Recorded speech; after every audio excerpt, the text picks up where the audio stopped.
권장하고 싶지는 않은 방법입니다.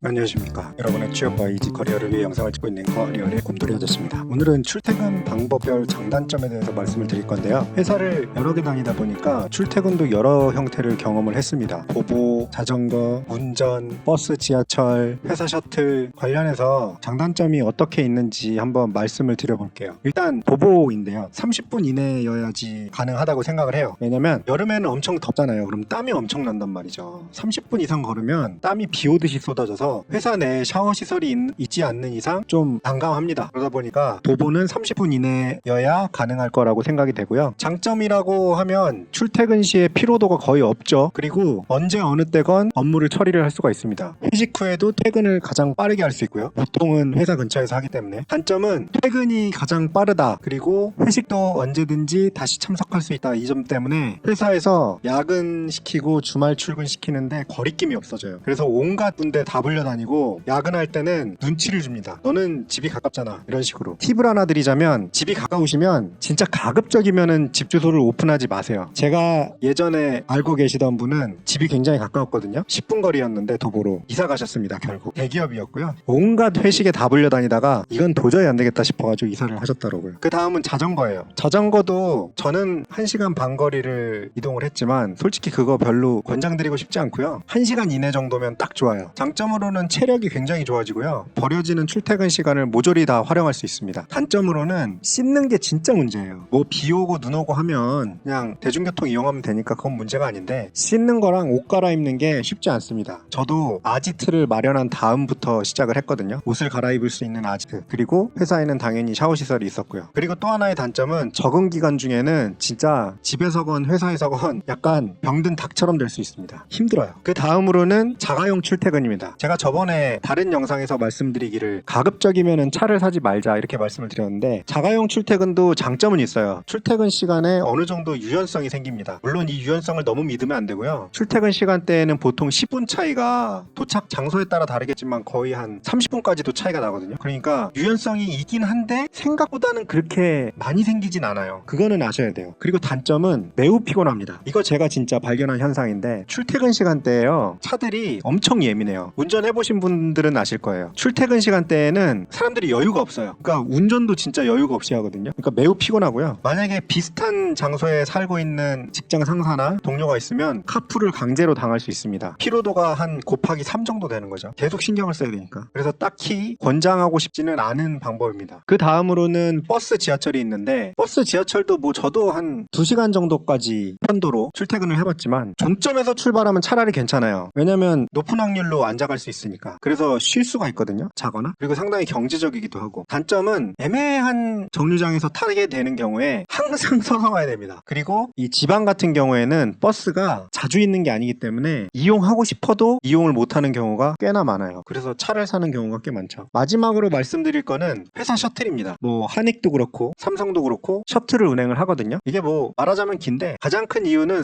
서울에 사람이 하도 몰려있다 보니까 서울에서 사람을 지방으로 나르는 거거든요. 근데 회사 셔틀이 어느 정도는 좋아요. 왜냐면 버스랑 지하철이랑 비슷하게 앉아서 갈 수 있거든요. 대부분. 보통 지방으로 가는 셔틀이기 때문에 사람을 서서 태울 수가 없습니다. 그러다 보니까 좌석에 여유가 좀 있고요. 그래서 앉아서 좀 쉬어서 갈 수가 있어요. 대신에 단점은 시간 제약이 매우 강합니다. 놓치면 그날은 한 소리 들어야 돼요. 아니면 큰 돈을 내고 셔틀을 대신할 교통수단을 찾던지. 당연히 늦겠죠. 그래서 출퇴근 생각을 깊이 안 해보셨겠지만 생각보다 출퇴근도 이 나의 삶의 질에 상당한 영향을 미치거든요. 비용에도 상당한 영향을 미치고. 그러니까 오늘 제가 말씀드린 내용을 토대로 원하는 회사의 출퇴근 방법을 한번 고민해보고 어떤 게 나한테 가장 맞는 건지 생각해보시면 좋을 것 같습니다. 도움이 되셨다면 구독과 좋아요, 알람 설정 부탁드립니다. 감사합니다.